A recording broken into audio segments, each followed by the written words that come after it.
Hello, everyone, and welcome to the Process Podcast. On this episode, I sit down with Brendan Hamilton, who I can only describe as an artist of life.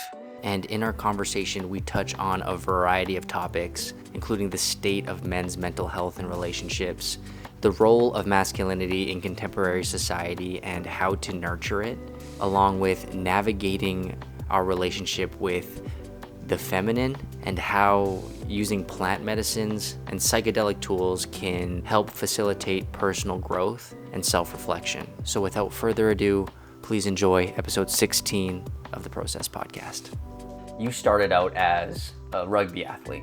Maybe the camera doesn't translate it, but you're a huge dude. But like your energy is soft, is kind. You know what I mean? And even the subject matter that you're interested in and that you're speaking about, just even in a short training session, like, we don't have a lot of time to talk, but the substance of what you're even interested in, like, it just seems like such a juxtaposition. So maybe you can kind of like talk about what was the catalyst for this change, because obviously, you weren't always like this, right? Yeah, man. Well, there's a lot of threads I can think of and tie together with that.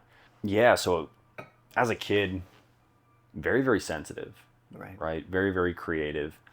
But I'm going to say in prototypical culture, that's not really understood. There's not really a lot of ways to nurture that. And most of your friends are probably not that way. Most of your friends are hockey, football, typical boys. And I mean, I'm good at that stuff. I'm athletic, but I'm the guy who, when I'm younger playing hockey, in between whistles, I'm doing figure skating moves. Or, I'm singing on my own. And there just weren't a lot of ways to nurture that. People around me didn't nurture that. And so I had to figure out, like, man, how am I going to have friends? Well, I'm good at sports. And rugby was one of the things that I really, really excelled at. And it was at a point in my life where a lot of anger, a lot of aggression built up. And I was just like, okay, well, here's something where, like, the more I hurt other people, and to be honest, I mean, the sensation of putting your shoulder into another guy's sternum is it's probably one of the most satisfying things in the world. It was really great. And just in terms of a sport, it's honestly a beautiful game. I really loved being able to go anywhere in the world and connect with people. But it built a persona in me. And that persona was kind of like, the more outlandish and wild I can be, the more attention I get. The more I objectify women, the more respect I seem to have from other men. And the more I armor myself and the more I hurt others, the more status I'm going to have in this world. For sure. And it just got to a point for me where that wasn't what I wanted anymore. I think something I've always had a bit of an ability to do is to really look at the people who are on the path I'm on, but are maybe 10, 20 years down the road and saying, do I want that?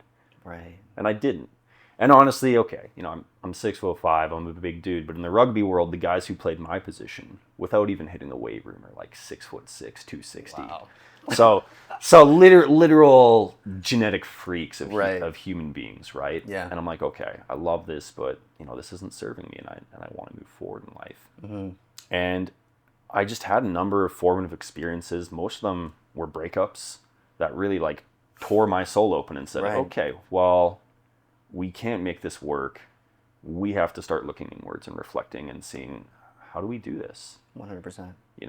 One of those major breakups was like, okay, she had a lot of issues with her parents, which means you probably have a lot of issues with your parents. So how do you start to heal that relationship with them?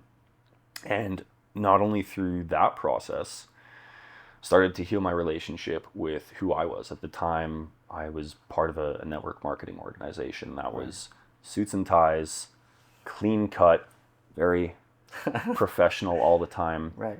But I'm a metalhead. I've had long hair for most of my life. I got tattoos all over. I'm a bit eccentric.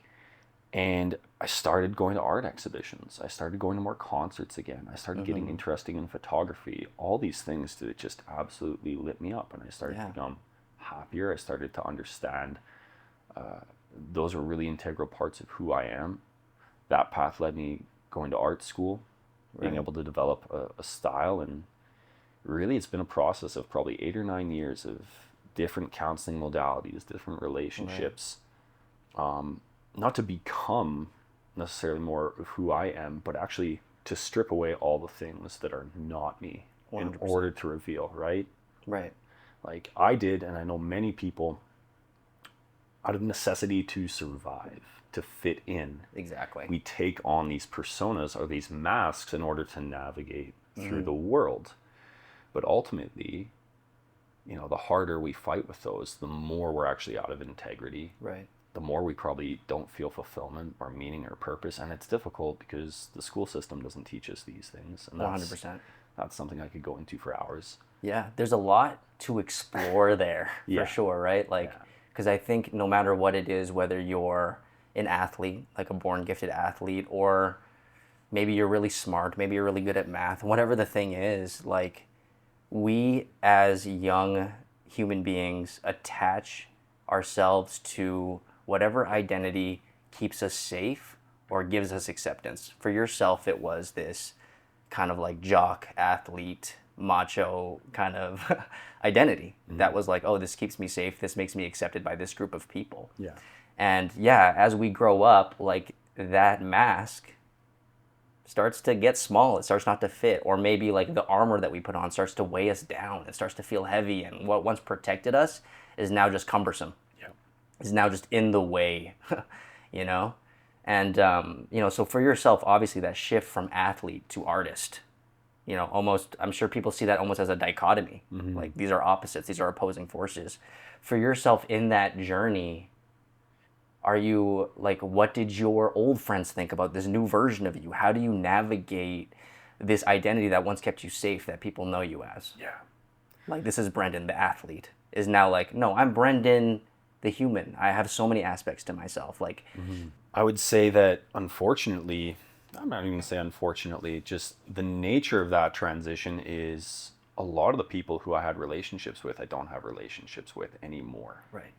And it's because those relationships were built on something that was superficial, that wasn't me, or they had this very concrete identity of who I was. Right. And were unable to let go of that or to accept that transition. That was kind of too painful. Right. And so I'm very blessed. I do have a few close friends still who are like, they're absolute brothers, you know, die for each other kind of thing. And yeah. We've been through it. But I spent quite a long process of actually rebuilding my friend circle. Yes.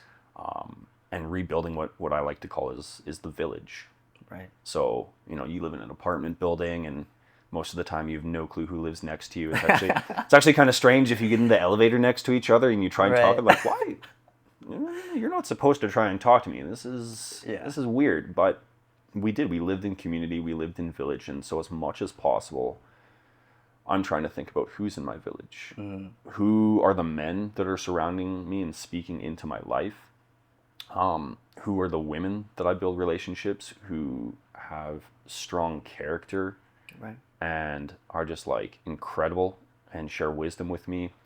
You know, I spend time with a lot of my friends who have young children, and spending time with them and trying to actually like nurture them and be playful with them, which is a very mutual healing relationship. Right. And just seek out people who love me for me. Yeah. That's been a huge part. And that's just been something that like, it takes time. 100%. It's never going to be perfect. Yeah. But I'm really thinking about, you know, I want to get married. I want to have kids who are going to surround my family. Yes. You know, and like as a man, so I think about, I'm a big dude. I think one of the beautiful things I've learned about being big is I project strength into the world without really having to try. Yeah. And so that means I can really lead with gentleness. And there's kind of a mantra that I really love, which is nothing so strong as gentleness, nothing so gentle as real strength.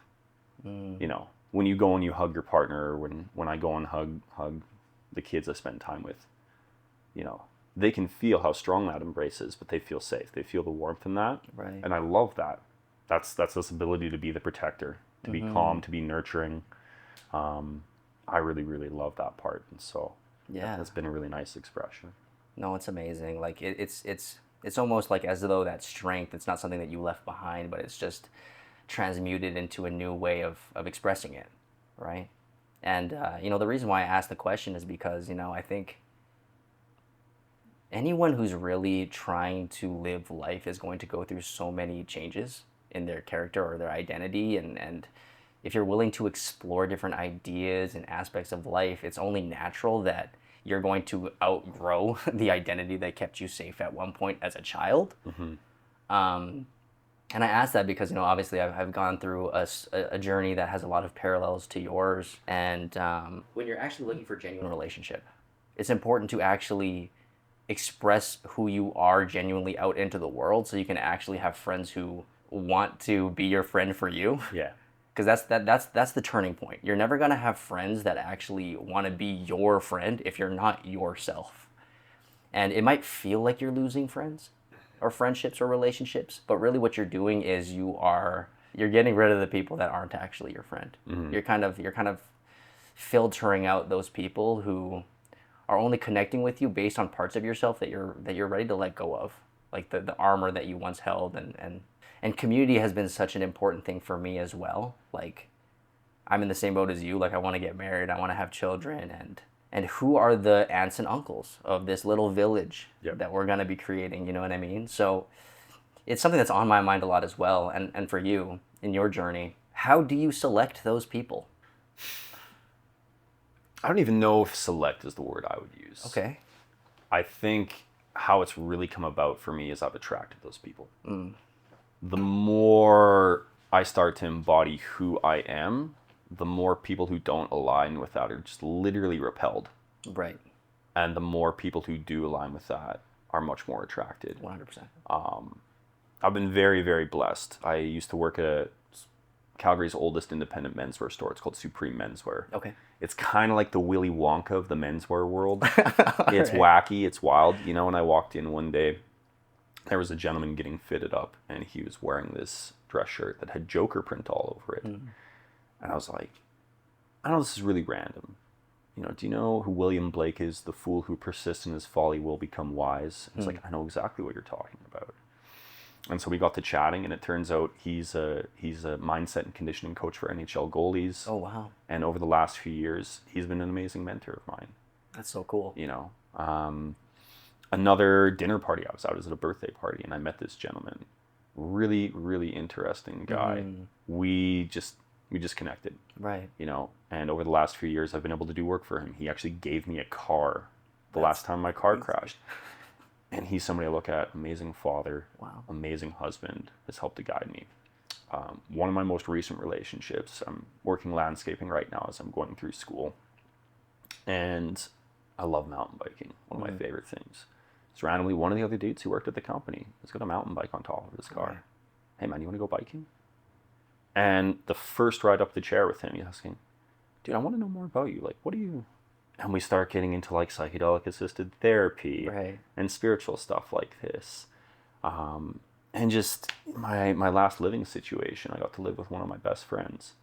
And it was the healthiest living situation I've been in. Just this woman who has taken the time to do her work, is in the medicine field, just offering such a safe space. And so I feel like I attract those people.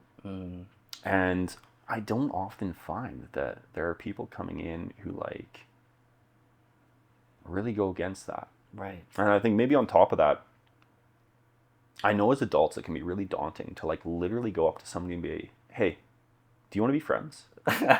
Like even just as guys. 100%. Like, bro, do you maybe? So my buddy who I'm going kickboxing with tonight. Right. Okay. I was living in Crescent Heights. I'm sitting out on my deck, and I just hear... I'm like, that sounds like a weight sled being dragged down the alley. And so I like look out over the fence, big jacked dude dragging a weight sled. And so I just walk out. I'm like, hey, like, what are you doing? Where'd you get that? And I'm like, I just live down the alley. I'm like, cool. Do you maybe like want to train together sometime?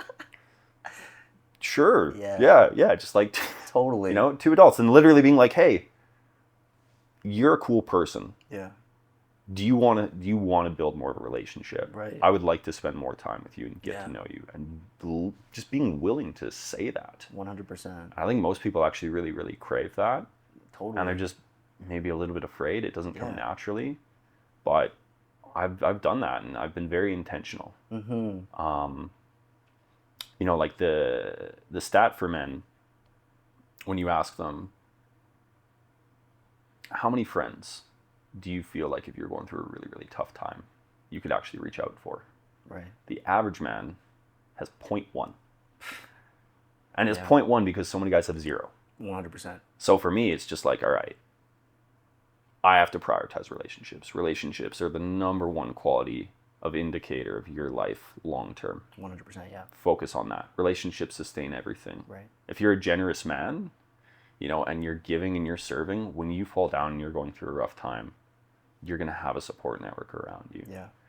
And I think that's just like, that's been a priority, and I've been very blessed. I've attracted those people. Yeah. So. No, man, there's so much there. I love it. And I think you're 100% right. Like, when you're saying, you know, as an adult, but as an adult male, like, how hard is it just to be like, hey, you want to be friends? Yeah. Like, it's like, there's no realer thing than that. You know what I mean? Because that's the same with me. Like, there's definitely guys out there that, like, you know, even on social media or just in real life, it's like, I admire what you're doing. Yeah. Like, you're doing some cool stuff, right? But it's, for whatever reason, like, I don't know, do you have an intuitive thought as to why that's so hard for us? Is it just like a fear of rejection? Or like, what is that? I think a lot of it's conditioning, man. Right. I'm just going to say women, I think naturally, much better at building relationships. Way better. Way better. Way better. Even just like, I've worked in places, and the reality is you usually have one or two women who are like handling all the moving parts, and without them, the entire company's screwed. They can handle it. I'm not there. Right, I'm like, give me checkbox. I go through checkbox. Yeah. Give me more than that. I think neurodevelopment wise, they develop their language and their emotional capacities faster than we do. Right. Culturally, it's more accepted.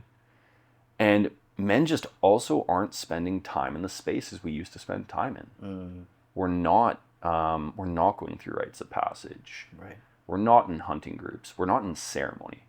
I honestly think the biggest reason is we don't have ceremony anymore. We don't sit in circle. Like, men would go off to war. Right. But then when they come back, they're not allowed into the village until they go through ceremony. And they go through ceremony to allow the war out. To allow the rage, the anger, the sadness, everything that goes through. We're not given as much space to grieve. We're taught that emotion is dangerous. And that requires a level of vulnerability to go through all these things. And so we're taught that vulnerability is weak, when like vulnerability is probably one of the strongest things you can do. And just sit across from another man and just say like, hey dude, you want to be friends? That's vulnerable. Right. We're taught that it's not okay to be vulnerable. Yeah. We're conditioned that way. Right. And I think if we could rewrite the narrative societally, that'd be amazing. And you say, well, how do you rewrite the narrative society? You start with you. Start with you. You start with one other guy. You say, hey man, I know this is like maybe a little strange. I'd really like to have a deeper relationship with you. Like, I know we go to the bar and we watch hockey. How's your relationship going? Yeah. And you know what? He might just be waiting. Like, fuck, dude. You know what? Actually, like. Yeah. And maybe he won't be, and that's okay. Totally. But like, be willing to be vulnerable. Be willing to be curious. I think this is a huge thing. Why are children so non-threatening? Because they're just curious. Right. They're genuinely curious. And so if you can start to develop these qualities of vulnerability and curiosity and asking questions, I think it's a really powerful thing. No, I think that's huge. Like, because I think a lot of the time, the vulnerability, the fear of that is the judgment. So if someone's asking you a question, waiting to judge whatever you're going to say, that's going to feel a lot less safe than someone who's just genuinely curious and actually cares about you. Yeah. Like, what's going on with you, bro? Yeah. Finding other men who are actually willing to engage in a conversation like that and be vulnerable. I think a lot of the time, especially in this society, in contemporary society, where we're all trying to look as good as possible all the time. Like on social media, we're projecting the best versions of ourselves. When we haven't seen a friend for a long time, we just want to project like, I'm doing so good. I'm doing great. Like my job's good, my relationship's good, everything's good. We just want to be perceived as doing well. Mm-hmm. But I think the connection, genuine connection, comes from, like you said, those 0.1 people in your life that you can be like, hey man, I actually need support. I need help right now. Yeah. Like I don't know what to do. Yeah. Especially, traditionally masculinity is a part of it is capability. I'm capable of handling this situation, and I still believe that to a certain extent. Yeah. But maybe capability can be expressed in many ways. Like I'm capable of asking for help when I need it, instead of burning myself to the ground and not being able to be of service in that way, right? Yeah. But something that's really fascinating to me that you touched on is the idea of rites of passage, the idea of ceremony. I think that's so important. And when you look at people who, have been to war, it's obviously horrific. A lot of people have PTSD and have a lot of issues coming back from that. But there's a lot of people who talk about like, those are the best days of my life. That's the camaraderie I've never felt before. These are some of my best friends. Yeah. And I think we've lost that. Like I really do think even my best relationships are people I've struggled with. People I've been through the fire with, you know what I mean? Yeah. For yourself, it sounds like you've been really thoughtful about this. Do you have an idea of what ceremony or a rite of passage for men would look like in the modern day? Yeah, for sure. I'll start by saying like, that is how men bond. Mm-hmm. We bond by going through the shit. Yes. And the reason is because you go through hell with another man, I can trust you. Yes. You got me. Yes. You look at like the Spartans. Why were the Spartans so indomitable? It's because they knew without a shadow of a doubt that the man next to them would die for them. Right. And they loved each other. This is like a really interesting concept. You had the fiercest warriors on earth, but they loved each other. Yeah. So it's like when you love somebody and you're willing to die from them, a lot different than an army who's just kind of like loosely held 100%. Together, right? So I didn't have a rite of passage growing up. And so I almost formed my own. It's actually like what my tattoo is. I was very blessed during COVID. Everyone else was in lockdown. I decided to go tree planting in BC. Cool. So tree planting, I've worked on oil rigs. I've done snow removal. Tree planting is technically rated as the hardest work in Canada. Oh, wow. It's hell. And there's 3 components to a rite of passage. Right. And specifically for a male rite of passage, we look at separation, passing through a threshold, and integration. So separation would traditionally be separation from the maternal or the Maya, the veil of safety or the veil of illusion. And so a lot of the ways that this would be done is it starts to generally happen when a boy's about 12, 13. This is where you start to see this second testosterone spike in life. You start to see them walking a little taller. They want to individuate themselves. They start to have a little bit of hubris. And the entire village is in on this. In the middle of the night, the men come and they steal the boys away. Oh, cool. And the women go, no, don't take my son. Don't take my son. Right. And you take him out into the woods. So it's separation from that veil of safety. And you would usually be in the woods for about 4 days fasting. Almost like a vision quest, but separate. And the men are still nearby. They're watching over you. They're making sure you're not going to die. But when you start to develop this like sense of hubris and that I'm puffing out my chest, well, you're scared, you're alone in the woods, and you don't have light pollution. And so every night you're looking up at the stars and you're literally seeing that in the scope of the cosmos, you are small. There is something so grand. And through this combination of space and fasting, you start to develop a sense of what your purpose could be. You're now passing through this threshold of being a boy into being a man. And adolescence traditionally didn't exist. Adolescence is a byproduct of the industrial school system. It does not exist in indigenous cultures. Right. And so once you pass through that threshold, you now have a sense of your calling, a sense of your purpose. You've been humbled, and you integrate back into your village, into your community, understanding that your purpose and your calling is to serve them through what your gifts might be. Yes. And then you're surrounded by men and women in a community who slowly gives you responsibility, who understands that you're going to fail and supports you in your learning as you fail, and then allows you to mature and integrate into being this full-fledged adult. And by the time you're 16, 17, you're way, way more capable than most 30 or 40-year-olds in our modern society. 100%. You've got solid integrity, you've got solid character. So I didn't have that. And it's been very, very loosely put together. Like, I did my rite of passage, but I'm actually just kind of right now going through what I would call my initiation in the women's lodge. So most children, they would spend their formative years with their women, with the elders, understanding their integral role in the community, how they are really important in terms of governance, in terms of resource management. And that's actually been kind of the last few months for me, is interfacing with a lot of the amazing women in my life and asking them about their experiences about being mothers, because I didn't have that.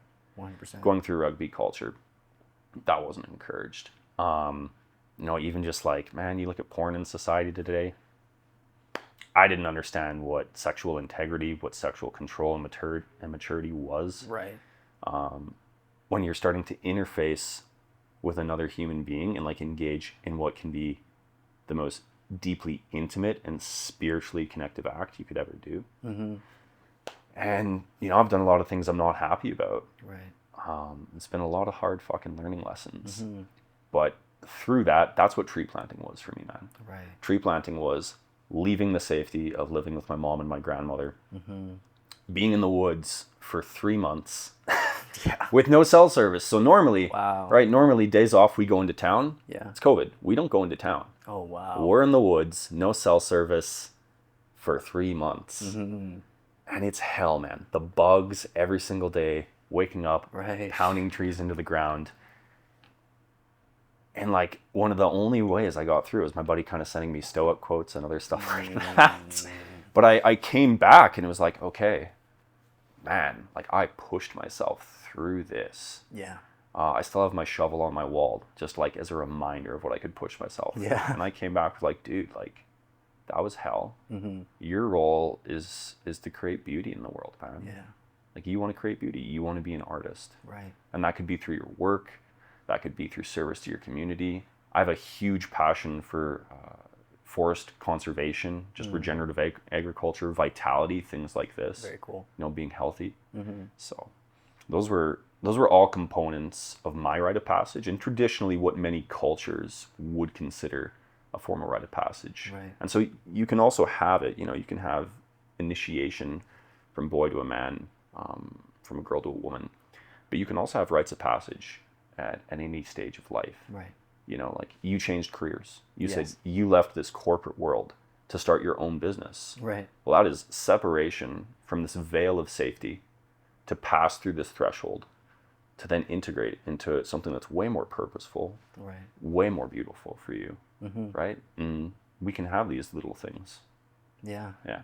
Man, I love all of that. And I love how in that rite of passage, integrated within that is purpose, is service, is being a steward of your environment or of your tribe or of your village. And I think that's what a lot of men lack today is purpose. Like you're going through the grind of everyday life for what? To buy a car that's nicer than the other guy's car so you can, again, puff your chest out like the person who hasn't gone through the rite of passage. It's such an interesting concept, man. Like, so yeah, I guess that rite of passage can really just be anything that integrates those three things, which is the separation. Can you listen for me again as the separation? Yeah, so we have separation, we have a passing through a threshold, and then we have integration. Three key components. Yes. Yeah. No, man, I think I've been through a lot of different rites of passage in my life now that I think about it. No, that's incredible. So, like, another thing that I wanted to ask you about was, like, obviously, you've done your fair share of plant journeys.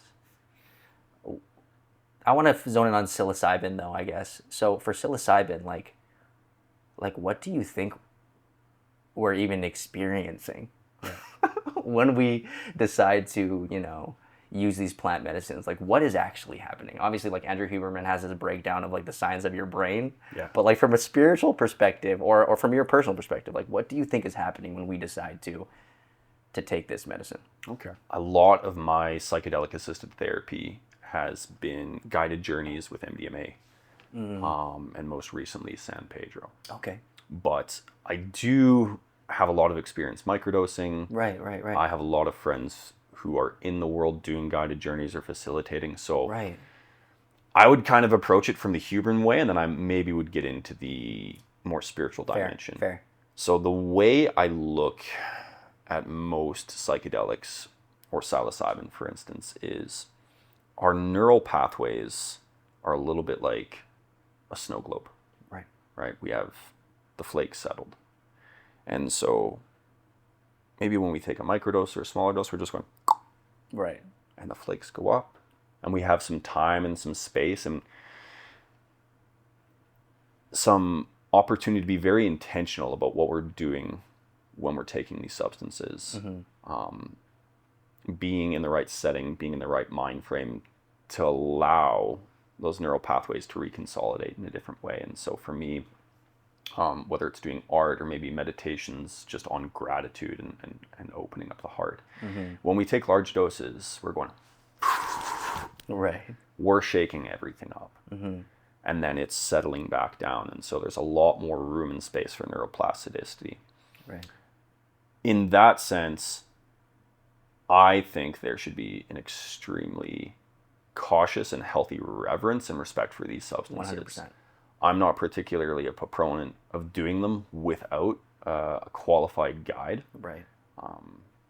And also, I think that there are many other things you could do beforehand. You could do breath work. 100%. You could do meditation. I've been learning a lot about somatics and the nervous system. And I'm a huge proponent of people making sure that their nervous systems are in a good place before they go into experiencing these substances or these medicines that could actually be quite unsettling. Yes. And especially when we're shaking the snow globe, we want to have proper integration. So this is why I'm a big proponent. Do you have a guide, and do you have space and time after? Because if you're going on this journey and then the next week you're going into a major project at work, how are you going to integrate these very subtle, nuanced pieces? Are you willing to slow down a little bit? Are you willing to take the time to maybe spend some time in nature or like journal and have support? So that would be my experience with that. And then spiritually, I believe that plants have a consciousness. And many of the practitioners I have interacted with, they believe these are technologies. Right. These plants are technology in and of themselves that have this incredible intelligence, this access to a field. We don't necessarily need to come into these experiences knowing exactly what we need to work on. If we're willing to respect and have reverence for these ceremonies, for the intelligence of these plants, they will invite us to explore things that we need to invite. Or maybe if they're a little bit more aggressive, they can force us into places that we don't want to go. Right. And they allow this consciousness of, which is a complete myth for most people, like where exactly does consciousness come from? Right. It allows who we think we are, this identity, like I am Brendan. Okay, but like who's actually like, who's behind Brendan? 100%. Who's describing that? I think it allows us to interface with this higher consciousness, this spiritual self, and to like really orient with a lot of different pieces on a higher level. No, for sure. And it seems a little bit vague, but that's the best answer I can give. But at the end of the day, if you have experienced a plant journey, it's ineffable. It's impossible to describe with words. I feel like words just aren't enough to describe what it is. Yeah. But yeah, I think you're right there. I think there needs to be, like you said, that reverence and respect for the plants. Like, because my first interaction with psilocybin, like I didn't take it. Like I was with a bunch of guys. They're like, "Oh, I got some magic mushrooms, man," and then I'm just like, "I'm chill. Like, if you guys want me to be like the sober guy, like I'll hang out with you guys." Yeah. And what I observed was just craziness, just people it was recreational completely for them, right? Yeah. And so I was completely turned off by it for a very long time. Yeah.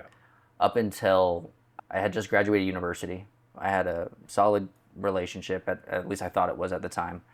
I had a lot of friends. I was making money now in a field that I studied, and I was going out, I was partying with people. Like everything that I kind of felt the program told you was happiness and success. I was building my way up to that. Like, I should be happy. I should be so happy right now. But actually, once I got that diploma, once I had the money, once I had the job, I had never felt more empty in my life. And I went into this huge depression of like, what is all of this for? Like, I started buying stuff, and the stuff that I bought was like, made me even more depressed, because I was like, this isn't making me happy. This isn't making me feel good. Like, yeah. And a friend of mine, Fernando, shout out to Fernando, was like, hey, like, I just got a bag of mushrooms. Maybe we could do a small dose. And then I was like, and I told him, like, oh man, I don't like that stuff. Like, I've seen people do it. It looks crazy. And he's like, no, this is actually a tool. Like, have you heard of Terrence McKenna? Have you heard of these other people? Yeah. And at that point, I was so depressed. Like, I was at this point of like Googling, what's the best way to kill yourself? What's the most painless way to kill yourself? Yeah. What I discovered is there is no painless way to kill yourself. They're all quite terrible. And the chances of you actually dying are quite low. Like, a lot of people attempt it and they're not successful. Yeah. And so, like, for me, it was like, I'm so desperate right now. If this mushrooms like totally destroys me, like, that's whatever. I'm already willing to do that. So I went into this journey with my friend. We took a very small amount, like less than 2 grams probably. And we went into the forest, and what it did was, it allowed me to relate to my experience a little bit differently. It kind of allowed me to put down my armor, and I cried. For the first time in a really long time, I just let myself sob. And not only did I sob, I was seen sobbing by a close friend, by a close male friend. So I had completely let down all my guards, and it felt so therapeutic. It almost felt like the spirit of the mushrooms was like holding me and being like, there, let it out. Yeah. Like patting me on the shoulder. And after I had finished crying, like it was a cloudy day, and all of a sudden the sun came out. I know this sounds crazy, but this is what happened for me. And I looked at my friend, and I was like, do you ever feel like your life's not for you? And he was just like, I think my life is for me, man. And I was like, no, but like, I mean, like, my life isn't about making myself happy. My life isn't about getting that job or buying that thing or having the thing that the TV tells me that I should have. Maybe my life is for you. Like, maybe my life is to be a good friend. Like, cause like right now, bro, like I feel like your life is for me. You saw me in this place. I told you how messed up I was, and you introduced me to this. Like, how did that help you? It's almost like this is orchestrated so that your life is for me and my life is for you. And if we all lived in that altruistic ethos, maybe that's what the world's supposed to be. And so, like, that totally changed the course of my life. Whatever that was I experienced, I don't know. But, like, since then, every year, every couple years, I revisit psilocybin, and I, like you said, like, I kind of allow it to invite me places. Before, I used to have this, like, really specific intention, because that's kind of what they tell you to do. But I realized that when I would start asking questions into the void of my plant journeys, a lot of the time they would just like laugh at me and be like, you're thinking about the wrong things, dude. So it's just like, most of the things that we think are important aren't important. And like, yeah, for me, it's always just been a way to reconnect to source of what this experience actually is, because we can get so caught up in the material world and the programs that are being played over and over, whether that's on your phone, on the TV, whatever. Yeah. And we forget like how magic the world is. Like, I think the world is super magical, man. Like, but yeah, we've brought it down to ones and zeros and scientific things like, oh, this is an atom doing this and interacting with this, and it's like, maybe that's how we can measure it and understand it, but maybe there's a divinity to our experience here in life. So yeah, that's what it's been for me, and I want to encourage people, like, it's not for everybody. Like, I don't want to encourage people, like, but yeah, read up on it, research it, respect it, And if you're not a little bit afraid of taking it, I'd say you're probably not in the right mindset to take it. I would wholeheartedly agree with that. Yeah, Man. Thank you for sharing that. That was beautiful.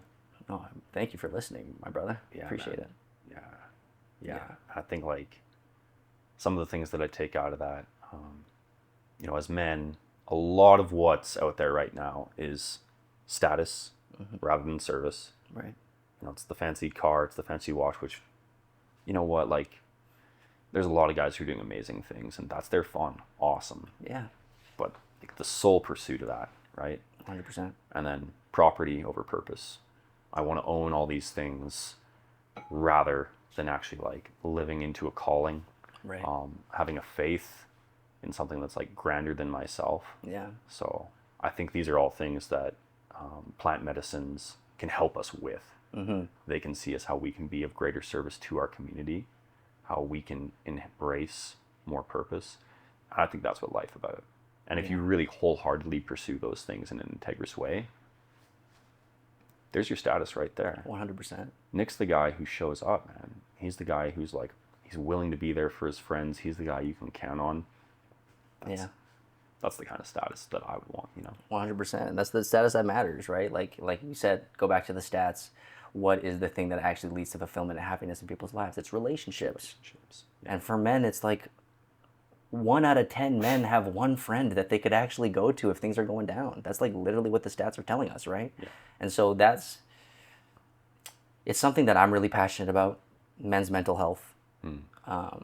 Building friendships and genuine connections with other men. I think that if we can do that, if we can actually align masculine energy that's in integrity, that's in purpose together, that is a powerful force for good in the world. I don't think there's any ceiling for that.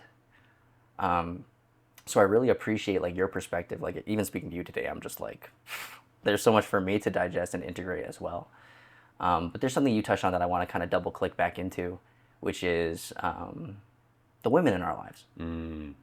We can get caught up in masculinity and what it means to be a man, but obviously in that we interact with women. We have community and relationship with women, right? Like, what's your journey with that? Your journey with navigating relationship with the feminine energy. Yeah.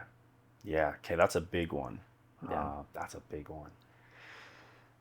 So I think what I would start out with as we look at like, you probably can't see this. I have one white sock and one black sock on. And it actually is intentional. It's yin and yang. Okay, cool. So all of us as human beings inherently have masculine and feminine energy. Right. And there's a spectrum. Generally, men tend to have more masculine energy in their bodies, and generally women tend to have more feminine. Right. As somebody who's quite artistic and sensitive, I feel I have a lot of fluidity through both of them, and we need both of them. And as human beings, we need to develop a relationship with these aspects of ourselves. So when I say like masculine, feminine, I'm generally more talking about energy or qualities and behaviors and actions that are associated with those energies. Right. But like my experience as a man, it's been really painful, man, in terms of women. I ran ladies' night for a nightclub in the city, and there were a lot of things that I did during that time that I'm really not happy about. Right. There were a lot of dating interactions going through university that I'm not happy about. Right. And this is before doing any personal work, and this is because I had zero guidance. I had zero guidance from other men who had good relationships, who had good marriages.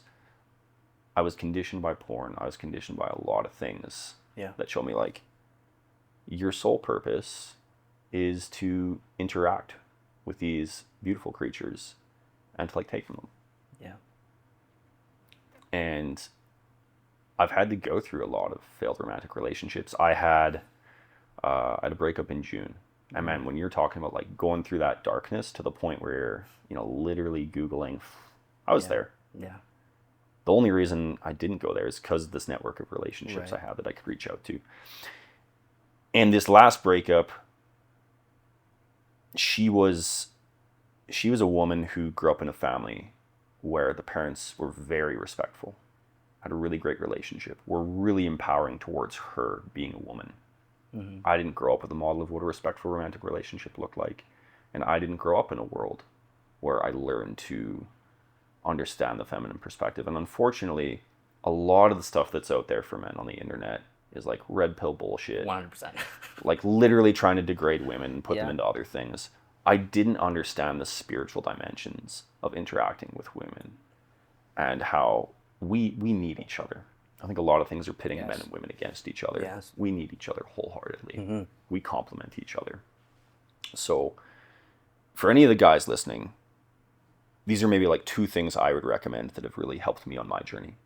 The first is to ask your partner or any of the women in your life about something that was illustrated to me by one of my friends, and it's called the collective feminine wound, which is that unfortunately, I think a lot of women have had far more negative experiences with men than they have had positive. Yes.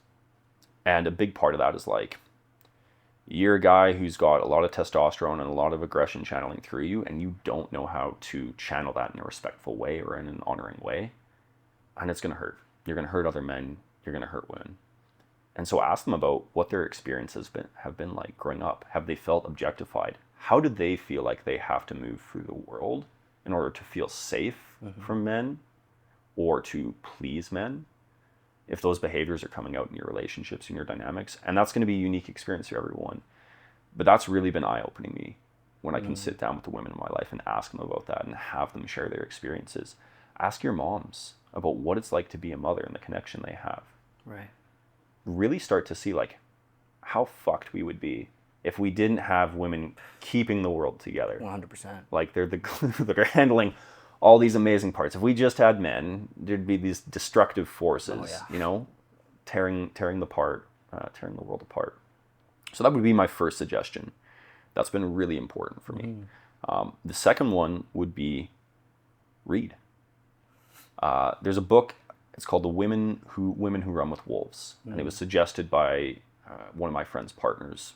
Very conscious gal, has done a lot of work, and it really, really helped me to see how we cage women. So it's kind of a description and stories into what they would call the wild woman archetype. Right. And so as men, I'm not going to say as men, I'm going to say myself, my experience is that I tried to cage my last partner out of fear. I saw this incredibly strong, wild, creative human being, and I was like, okay, well, fuck, like, I don't have control over this. I don't know what to do. And I tried to cage her. And so understanding that like there's so many ways in which we have tried to suppress feminine energy, which is this vast, expansive ocean. Yes. It's really daunting, right? This masculine energy, it's very direct. The way I kind of think of it is it's like a ship. And it requires a lot of mastery. And for a lot of guys, it's really difficult to understand that we're in this vast expanse and we can't control it. Yes. But we can learn to sail with it and to work with it 100%. and to honor it. And that's daunting. That takes time. That takes a lot of skills. That takes patience. It takes slowing down. Yes. So that would be my second thing is like slow down, start to read a little bit, because as important as it is to understand the male experience, we want to understand the female experience. And that's unique. It's going to come from asking the women in your life. And ideally what happens then is then they want to understand us. And it develops this beautiful reciprocal relationship of 2 people or 2 sexes who are really sitting down trying to understand each other. Yes. Because I don't know what it's like to walk around as a woman. I don't. Right. You know, I walk around in my neighborhood at night. I have zero worry. 100%, yeah. I just, you know, it's things I don't even think about. Yeah. Right? For sure. So even just understanding like stuff like that. Yeah. And that's like, this is going to be a journey that I'm on until I die. But I really, as much as possible, want to work towards like honoring the women in my life and respecting them. And man, that's a big thing that for me has come through the plant medicine is, do I still find women like physically attractive? I do. But before it was looking at them being like, wow, okay, that's something I would like to engage with. Right. And now it's like, okay, you're pretty, but you're a human being. Yes. You're somebody's daughter. Yeah. What are your life experiences? What are your dreams? What are your hopes? What are your desires? Mm-hmm. And like, maybe I'd want to build a relationship with you, but I'd want to get to know you. Yeah. And I'd want to be really, really honoring. Yeah. I'd want to develop a friendship. And I just like, yeah, I'm at this place now where I couldn't engage in casual sex. No, me neither, dude. Yeah. It's just like, it's not there. Yeah. And so now that's like another journey of, okay, well, fuck. I'm a guy who's in good shape. And so now I've got men in my life who are showing me how to channel that energy into more creative means. And when I do get into this next romantic relationship, how to like really approach them and honor them and like show them that I desire them, but to respect their boundaries and respect their women's. Fuck, you know what? Okay, third thing I'm going to add, gentlemen. Figure out what your woman's cycle is. So interesting. We run on a daily cycle. We're very predictable. Yeah. Testosterone, cortisol, we can grind day to day. They are on monthly and life cycles of hormones and rhythms. Right. Start to figure out what those are, because there's times of the month when they're much more invigorated for physical intimacy, and there's times of the month when they really are stressed out. Right. And they need to rest and recover. And there's apps that they can get that they can then share with you so that you know exactly where they are. And as a partner, being able to like not have to be told, but being like, okay. Yeah, that's huge, dude. She's getting close to her cycle. How can I like make sure she's not stressed out? Can I get some like herbs that help with that? Can I make her beverages? Can I make sure that she's comfortable? Can I maybe do a little bit more of the housework? Like really looking to serve your partner and honor that, or just honor the women in your lives. And I was so uncomfortable with this, like so uncomfortable. My last partner, she got me more in touch with these things. And it's something how even the other women in my life, they're really open with me. They're like, yeah, I just started my cycle. I'm like, oh, okay. Can I like do anything for you? Yeah. That's a big thing. Yeah. Honestly, that's something that has not even crossed my mind. Okay. Like, that is actually huge for me. That's like, so before I get into addressing everything that you went through there, like, could you give us specific resources to look into, like books or maybe that app? Like, I don't know if we should plug the app, but I if you just do a basic basic Google search of women's cycle phases, there's 4 different phases. They tell you what are going on in each of them. Right. If you go into the App Store on Android or iOS, there's a few different ones that you could look at. Just very basic stuff. Literally, if that's all you did, and you started implementing that in your relationships and the lives with your women, I think as long as you do it in like, it can be an awkward. Oh, of course. You know, you don't just like want to go up to a woman who. This is like start with your romantic partner and lead with the fact that you really want to come from this place of like serving and honoring. I think that is going to take you to like legitimate top tier. And I think every single woman I've interacted with and asked for, like, the number one thing they want is they want sovereignty and they want respect. Right. They just want to feel respected and honored because they give a lot. Man. Yeah. They give a lot. Yeah. And the beautiful thing is like, when the feminine, this infinite expansive energy, feels respected and that it has sovereignty, its capacity to give is infinite. 100%. I honestly think that the capacity to give and to create, like life is created from that feminine place. It dwarfs what we can do as men. Yeah. And I think the beautiful thing is like, as a man, okay, you have this masculine drive, like I can go. You tap into that creative feminine source of infinite inspiration. You grapple onto that, and then you just go, and you can build. But you can build something that's in service. It's in a higher calling and higher purpose. Right. Yeah. No, I think that I relate to the feminine and the masculine energies in a very similar way. Like, David Dieta speaks about the idea of, that the feminine is an ocean and masculinity is the boat. And, you touched on a really interesting and important thing there, which is like, the ocean is this expansive, beautiful, infinite thing. And as men, sometimes we would just rather there be less waves, less unpredictability, less storms. Like, because we're in the boat, we got to navigate it, right? Instead of leveling up our mastery in navigating that energy, we would rather stifle the feminine energy. We'd rather put it in a box. So now what was once an ocean is now a swimming pool, you know? Less waves, we put the chlorine, make sure that this stuff doesn't happen, all this, and make it as comfortable for us as possible. But what that does is it robs us, each of us, whoever's more grounded in the masculine, whoever's more grounded in the feminine, it robs us of our purpose, almost of our nature, right? And I think grappling with that is so interesting, and to actually be able to live in that kind of relationship, you need both people to reciprocate that. Mm-hmm.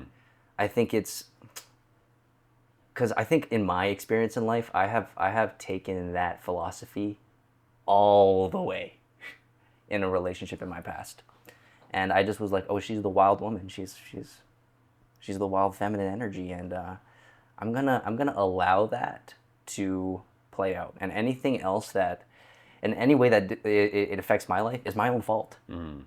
That means my mastery of this boat is poor. Mm. And I think it takes the right woman for you. Maybe, I don't know. I'm still figuring this out, bro. we're all like, no, right. And anyone who says they have it figured out is lying. 100%. It's a constant journey. Exactly. Yeah. Right. So like for me, this is just my personal experience that I can speak on, but I believe that you need to offer that gift, because it is a gift, to be like, I see you, I respect you, and I honor you in your form, in all of your forms, as this ocean of energy.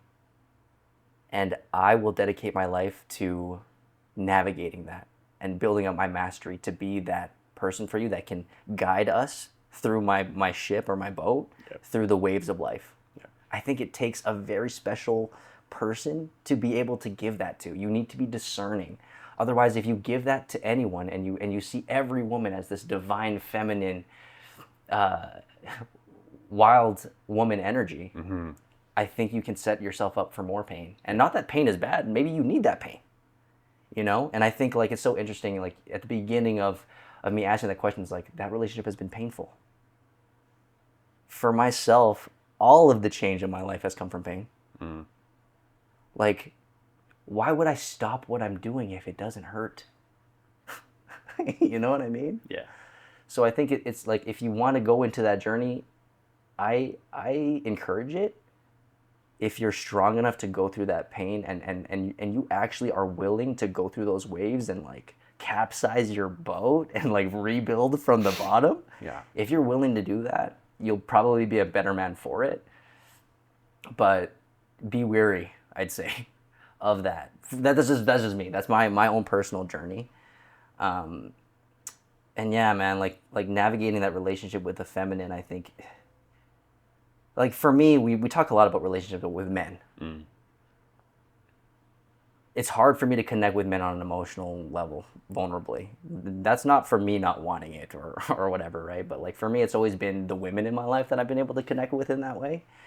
So like for me, it's like, yeah, man, like stay in touch with your feminine energy, because it just makes you more well-rounded. Yeah. It makes life better, makes life more fun, makes life more enjoyable, more joyous.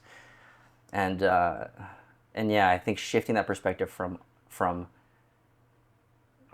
almost a conquering mentality with women, because like you said, even at the very beginning of the podcast, it's like a lot of men derive their value from how many women they can be with.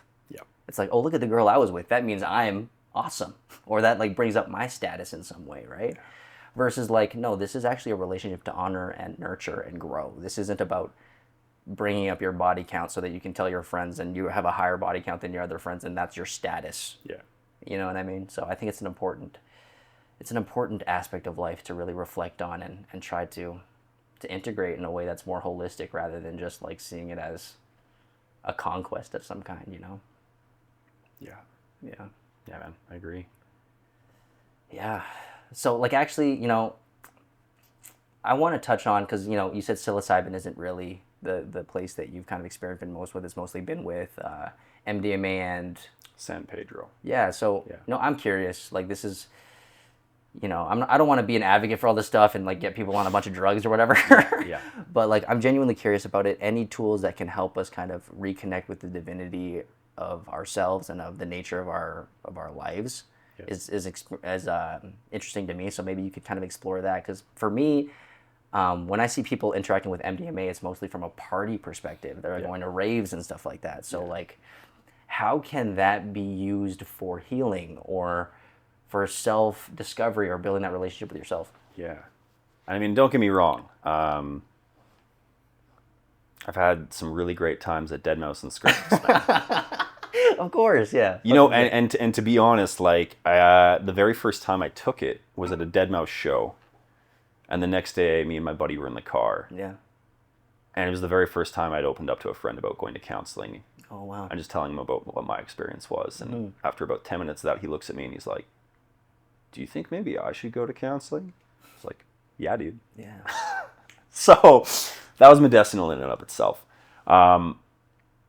So this is going to be something that I didn't say earlier, but I'll preface it now, is that from my elders and a lot of the teachers in my life, the way that they have taught me to express myself is using this mantra to the extent that I understand, which is that there's almost nothing in life that I believe is an absolute truth, as I'm an ever-evolving, maturing human being. I could always expand my paradigm around a concept. Yeah.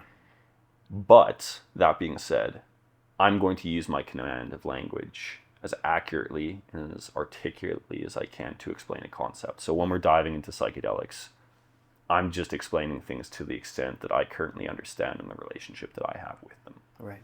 So the reason I have been a little bit hesitant to do higher doses of psilocybin is because the two medicine practitioners I work with have told me that my nervous system is just too sensitive.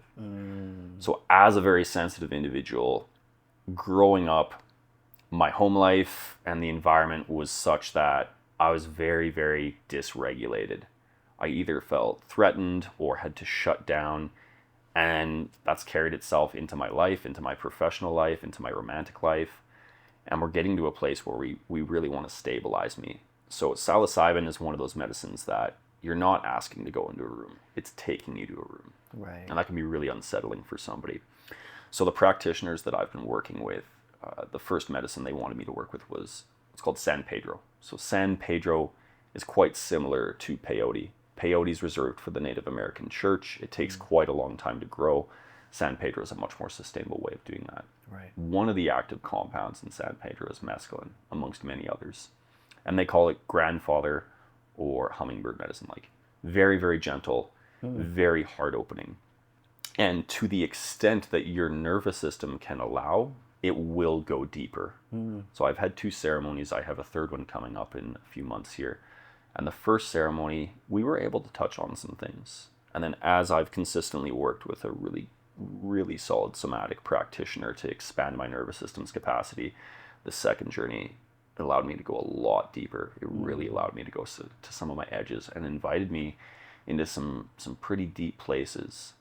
This was after my breakup. I was in a really deep process of healing and grief. And one of the things that can happen in grief is we get stuck in a childhood part of ourselves. And this metaphor of the ship, the guy I'm working with, he's amazing. So during the ceremony, we said, okay, we're building the ship. You are the master of the ship. And so as we go into these parts, where are we going to place this? How are we going to keep you grounded in your adult self so that you can process this grief, you can move through it, and you can come out of this a more mature and integrated human being. Right. And that's really what plant medicine has been for me, is that I'm 32 years old right now. But in all honesty, I feel like I'm 25. Right. And then there are still parts of me that are like 3, that are like 6, man. That I feel that. As much as you and I are talking, and we're sharing all these concepts, it's like, oh, these dudes are dialed in. The application of these things, like I wish I could show up this confident 100%. In my romantic relationships. These are all concepts that I cognitively understand and try to implement, but there are parts of myself that need to be matured, that are stuck, that need to be integrated. Amen, bro. And that's what this process of like somatic counseling, plant medicine, other modalities, I'm on this process of wanting to mature and integrate, because if I don't do that, if I'm this scared little boy who is afraid or throws a tantrum when he doesn't get what he wants, it's not serving the world. It's not serving my partner. And all these ways that I want to show up, I want to be in service. I want to have purpose. I want to honor the women and the other friendships in my life. If I'm stuck in these immature parts, it's all self-centered. I can't do that. It's the hardest thing I've ever done. Literally, this last year of my life has been the hardest year of my adult life. It's been hell. Wow. But because of my support network, because of this like resolve to work with the right people, it's allowed me to carry through. And I'm very, very clear on what I want. Like you said, you change through pain. So we change when something gets unbearable, or when we have a compelling vision that draws us forwards. And I have both, man. Like, I love it, bro. I want to create beauty in the world. I want to be a husband. I want to be a father. And if I don't keep doing this work, I can't get there. Right. So that's what's like driving these journeys, and and this ability to really want to develop what I would call intimate comprehension with oneself. I really want to intimately know myself and be compassionate and be gentle with myself, so that I can transfer that to another human being.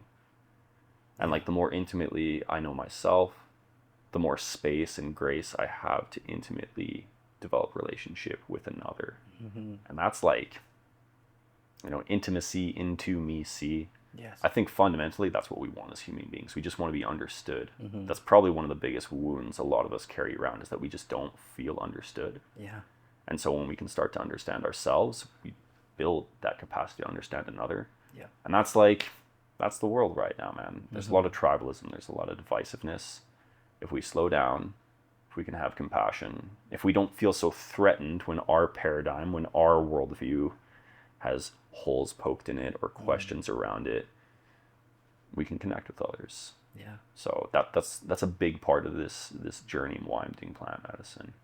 No, I love it. I love how it goes full circle into connection and relationship and community. There's a lot I want to touch on there.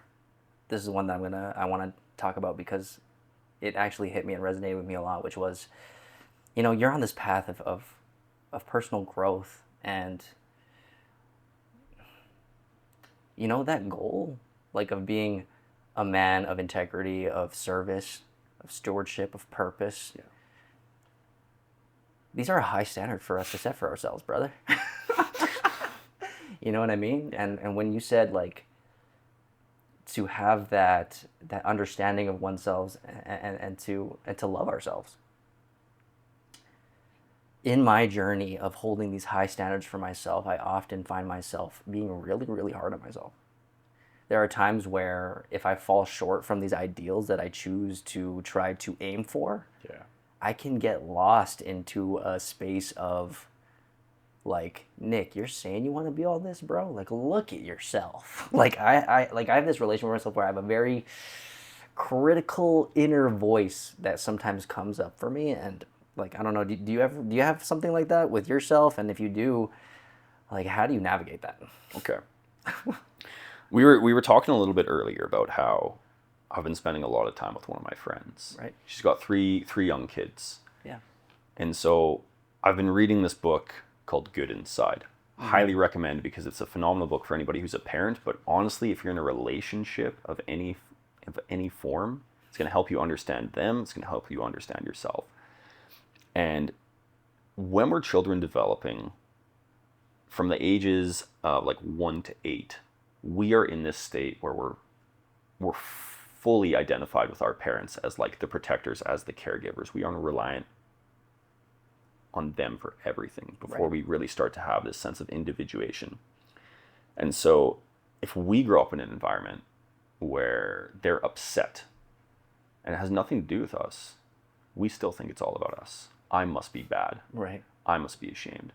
And, you know, from a little bit about what I know from you, your parents came from Vietnam, came from a war-torn country, very strict home. You're a really sensitive kid.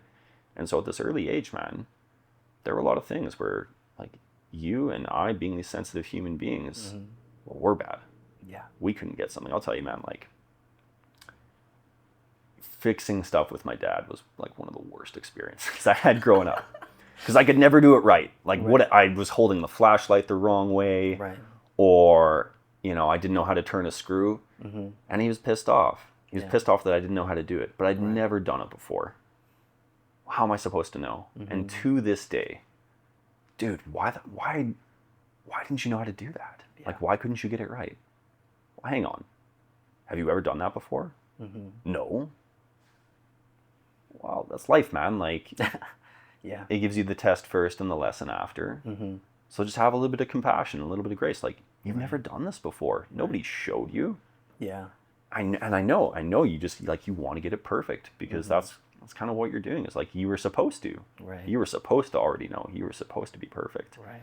And so that's like tending to that part of myself now, that younger part. It's like, hey man, you're like, are you doing the best you can? Yeah. Did you learn something? Yeah. Awesome. Cool. I see you. Yeah. And like learning to love that part. And when we find ourselves maybe getting stuck in those scripts, this is where like any form of meditation, any form of mindfulness practices, we can catch ourselves, we can create space from those thoughts, we can understand like, that's not me, that's just a thought. How do I rewrite that? Like a beautiful technique is every time you notice a thought like that coming out, you pause, and then you can break out your phone, you can break out a journal, you can even just voice record and speak a more empowering thought in. And through repetition and like creating that sense of care towards yourself, you can start to heal those. That's what I talk about when I talk about this process of maturation and integration, because that's not you. That's wounded little boy Nick. That's wounded little boy Brendan. But that's not who we are. We're these capable, confident men who are doing the fucking best they can, and willing to take responsibility when we fall short to do better. Yeah. Oh man, I appreciate that. I appreciate that awareness, and I appreciate that perspective a lot. Tapping into that father energy, that divine father energy. And it reminds me of our conversation earlier, like this whole entire podcast and my whole development is trying to be the man that I needed as a boy, right? Like, and yeah, like when you can kind of see yourself in those moments as the wounded little boy, I think you're gonna treat yourself with more compassion, right? Versus like, I should be this. It's like, no, you're doing your best, and I think that's powerful, man. I think that's really powerful, and the relationship with anyone, whether that's other men or with women, is always going to be defined by your relationship with yourself. So that's always the best place to start, for sure. Yeah.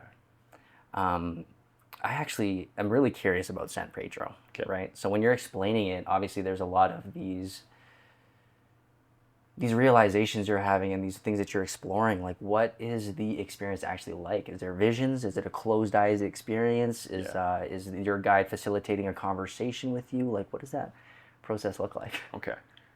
I would say, man, I'll go into it, but I'll preface this with like, I feel insanely blessed. So last December, I was in the darkest spot I've ever been in. I ended up getting hospitalized for a couple days over Christmas. Oh, wow. And was really, really blessed to get connected with this couple who happened to be in the same area I was in, and to do grief ceremonies with them, and to open up that door. And they started talking to me about potentially doing some medicine work. And so the way they approach it is the gold standard for me. It's the way I would always want to, which is it's 3 days. So the first day you show up and you have 3 to 4 hours of talking about what you might want to approach or to explore in that way. And they do an opening ceremony. They have a lot of training in South American and Native American spiritual ceremonies and traditions and medicines. Second day, full day ceremony. And it's 2 of them with just you. They're with you the entire time. They feed you, they take care of you. And in that ceremony, the experience of San Pedro is you're very lucid. What I would say is life's just kind of like high definition. Right. Everything's brighter, you experience things more, and to the extent that your nervous system allows, you feel very, very deeply embodied. For me, I was processing a lot of grief. So we had me laying down, we had the eye shades on. There's a lot of shaking, the body releasing energy, crying, yelling, other things going on. There were maybe memories coming up that we could explore. And it's about 10 hours. Wow. So through that course of that journey, there's waves that come and go. There's periods of intense release. And then there's space and time where their experience and their wisdom says, okay, we've gone into something really intense. We actually we want you to take a break here and just like rest and allow your body to recover, to integrate before we go back into something else. And it's very fluid. I almost think of it as like jazz improvisation. There's there's the medicine, and then there's your practitioners. And it's a very intuitive process where the more you work together, the more I can maybe ask for what I need, where I'm going through something really intense and I can put my hand and say, I just need my hand to be held. I just need you to place your hand on my forehead. I just need to feel supported. Right? And just learning to be able to ask for that in that space and have it honored in a really, really compassionate way. We talked about this a little bit before we even started the podcast. Singing, man. Singing has been something that's come back for me, and just like having space to use my voice. Right. A lot of people, one of their struggles is they feel like they can't ask for what they need because that wasn't honored. And as I've gotten better at asking for what I need, I've just been like, I just want to sing. Yeah. Like your voice is willing to be heard. We call it like thawing that part. You could be the throat chakra if you really want to, like thawing that part that feels confident enough to express itself and express emotion, express needs, express wants. And so this process of San Pedro, like on ceremony days, like it's beautiful. It's draining. It's not necessarily fun the entire time. Right. I come out of it pretty exhausted. Yeah.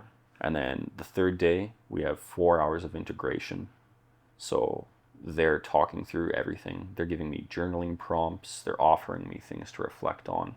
I'm there for the rest of the day. And then there's an entire another day there with them where there's accommodations and I'm just in nature and I allow time to integrate. And then for myself, you can go back into real life. Their suggestion is trying to spend more time in nature. So I have family out in Nelson, BC. I usually try and go out there, spend time in the forest, like give myself a week. And I realize that maybe not everybody is in a position where they have family or they have work and they just can't do that. Right.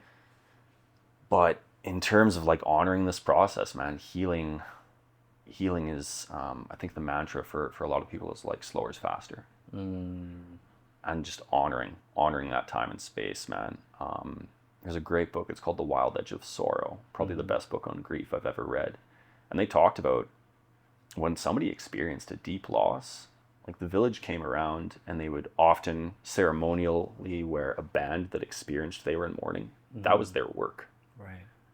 For the next months or even up to a year, it didn't matter how long it took. Their community supported this person in moving through the grief and mourning and came around them. And again, I know we don't live in villages. I know not everybody has access to that, but like, are you willing to be vulnerable enough to let people in mourning to honor yourself, to take that time? And that's what San Pedro has been for me. And it's been this beautiful experience to lucidly and intentionally engage with grief, mourning, and maturation. And I can safely say, man, I came out of this last one, and I just told him, like, I feel 3 years older. Wow. I just literally feel 3 years older. And I've had multiple people, my mentor out in Kelowna, the gentleman who's the coach for NHL goalies and stuff like that, we maybe get to talk every few months, but he's like, you sound older. The way you're speaking, man, you sound older. I'm like, fuck yeah. Yeah. Because I have a lot of people in my life who are like, you need to grow up. I'm like, I know. I'm keenly aware of that. There's nobody more frustrated with the fact that I seem to be immature and not making things work more than me. I beat myself up more than anybody else. And so to like have like, okay, thank God we're making some progress here. And just being like, okay, well, now I'm like the Amazon Prime, I want it tomorrow. Right. Okay, man, are you willing to do this for like the next 3 years, 5 years, decade? Yeah. And just be patient and know that if you're consistent, you're going to mature, things are going to unfold. Okay, I think I can do that. Sweet, dude. Totally. I think when we set our expectations correctly, like, healing, think about the transformation you're actually looking to have. Like, that's profound. Yeah. So it's going to take some time. Yeah. And having that realization, I think, is going to make you more successful in that journey. You know, you're not going to give up. You're not going to be like, oh, this is too hard. Let me just go hang out with my rugby friends again and put away all these books and just go back into my comfortable identity that kept me safe. Yeah. Like, because there's that discomfort. There's that in-between space that you have to live in for a long time between the life that no longer serves you and the life that you actually feel embodied in, that you actually feel like yourself in. So just that realization of knowing, like, yeah, it's going to take time, and have patience with yourself and kindness and compassion for yourself along that journey, I think it's profound, man. Like, honestly, I could talk to you forever. I feel like we've only really reached the surface here. Yeah. But man, like, just in the spirit of what this podcast is all about for me, becoming the man that you needed as a boy. And I'm sure there's so many people who might stumble across this podcast and relate to your journey, and maybe is you 10 years ago. Yeah. Maybe we can just end off this episode by maybe you giving that message to yourself or somebody who could use that. Maybe give them a little bit of encouragement or positive energy. The best thing that I can probably come up with off the top of my head is be willing to invest in your personal development and your personal growth. And surround yourself with good people, man, with beautiful people. I think that's kind of my life mantra. Mm-hmm. Is I want to be an artist of life. Yeah. I want to create beauty. Beauty can be found in any experience. As difficult as it might be, there's learning there. Mm-hmm. And to that extent, like, beauty is a choice. You know? Yeah. Go through a bad breakup. What was beautiful about that? What was beautiful about everything you learned about that relationship? You're out in nature. What's beautiful about being out in nature? You're sitting down across from another human being. What's beautiful about them? Not just aesthetically, but about their personality. And the more you're willing to go inside and take responsibility and learn, and the more you are willing to cultivate a mentality of beauty, I think the more you're going to be able to just live a life of integrity, like something that's genuine. Mm-hmm. And that's my experience. But like, yeah. Allow it to unfold. No, I love it, man. And I appreciate you taking the time today. I appreciate your perspective. And maybe you see yourself as an immature dude. I see yourself as somebody who's put in the work, someone who's really gone through the fire in life, so to speak, and put your money where your mouth is, man. Like, you might be reading these things in books, but you're integrating them, like you're saying. And I feel lighter after this conversation. Yeah. I feel great, bro. I feel really good. This is a great way for me to start the day. And I hope that we can have another chat like this again sometime. Check in with each other and keep building up this relationship, my brother. I appreciate you. Appreciate you, man.